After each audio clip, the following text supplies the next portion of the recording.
I just finished watching a movie. Um, Stop. Anyway, I just finished watching a movie called Anthropocene Final. And, I wasn't aware about this, but a person that I know who I'm gonna be nice, being nice, not to put your name out, sent me a link to check this movie out. He was like, yo, check out the movie. If you want, you can do a video on it. You can review or critique the movie. All I ask is for you to be honest. You want me to be honest? Aww. Alright, I'm not gonna waste any fucking time. This movie's terrible. It just straight up fucking sucks. I don't even know if the movie even knows what it's trying to be. Is it supposed to be a apocalyptic horror? Is it supposed to be a survival horror? Or an apocalyptic survival movie? Or was it meant to be a silent movie? Because throughout the movie, it's mostly silent. I mean, yeah, there's soundtrack music, which you know what? I'll give credit where credit due. The music soundtrack was decent. However, some of it was used in shots that was long and drawn out for no fucking reason. I got bored to the point where it's like I drowned out the music soundtrack.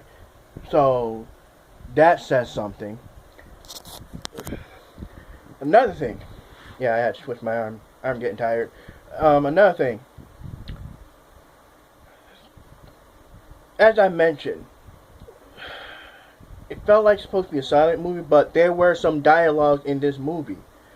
Problem is, the dialogue were either spoken in a rushed manner, which makes no goddamn sense, or it was just said with no emotion. It had no or impact to it.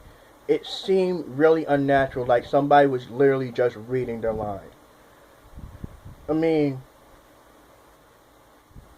not even reading, like the script line. It's like, it was just so rushed. Like, they was like, okay, hurry up, we're on the budget, we're on time, we gotta. And most of the movie was shot during the day. Like, you mean to tell me nothing happened at night?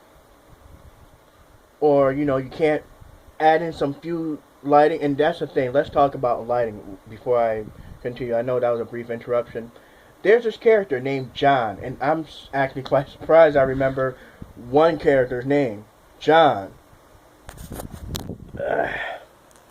So, the way John was introduced, you're thinking you're about to enter a fucking boss battle. He had his own theme entrance music on. He's wearing a badass mask with spikes and goggles.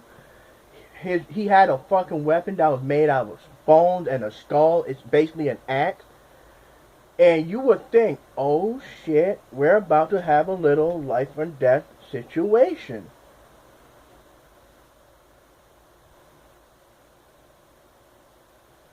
He was the most sympathetic character.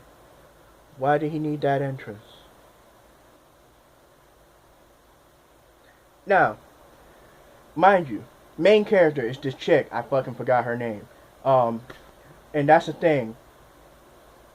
A lot of these people, I really forgot their fucking names. The only reason why I remember John is because my issue was whoever was controlling the lighting or was doing the editing fucked up, because John was bright as shit. He looked like he was made out of whiteout with hair. It made no goddamn sense. It took, to me, it felt like it took him out of place visually. But then he had to speak his dialogue, which again I already mentioned. They either had to speak their dialogue in a rushed manner, like they're on time schedule, or there was no emotion, no for this John character.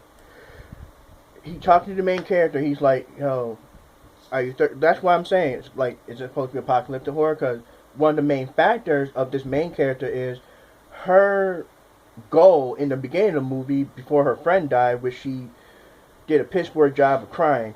I mean, I'm assuming it's supposed to be emotional, but you could at least add some eye drops to make it seem like she had some tears streams or something. And that's another thing. It's apocalyptic. Why ain't these motherfuckers dirty or anything? You have one character that was bloody, fine, but mostly it was like, oh, here's a couple holes in the shirt or a couple tear here and there, but nobody's really sweaty or dirty. But anyway, I digress. Now, water. Her goal in the movie is go in the forest, find like some form of safety haven in the forest where they could have water, they could live, and whatever. And her friend happens to be black, and he was not the first character that died, but he was the second.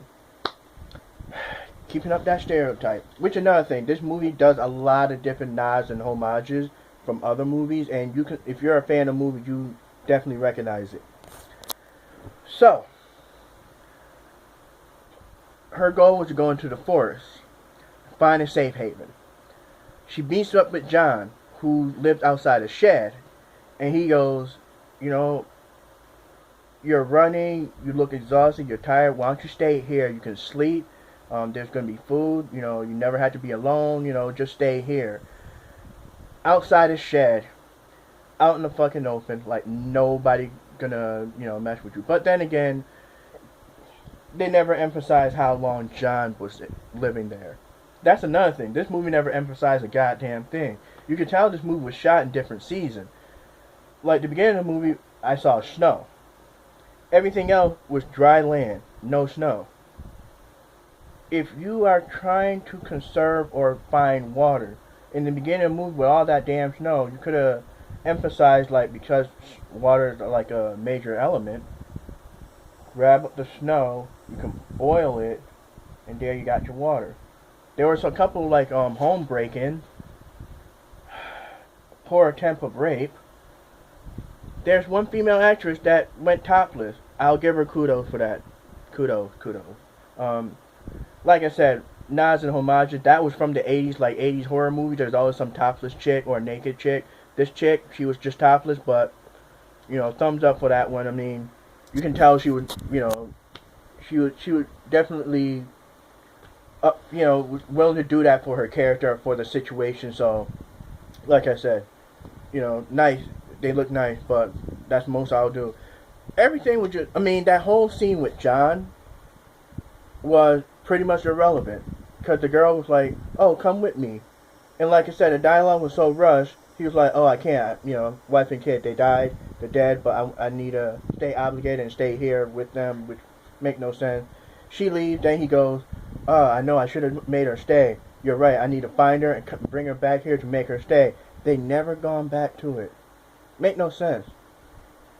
The villains, irrelevant, make no sense. You got two psycho ladies, one blonde, who you would assume is a cannibal because she's always bloody, but whatever.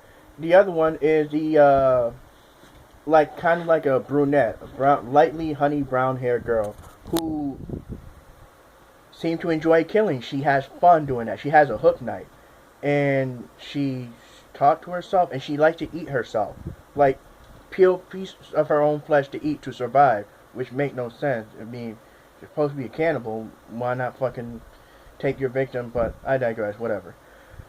The main character dies. How did she die? She was so desperate about water, she drank her own piss and died.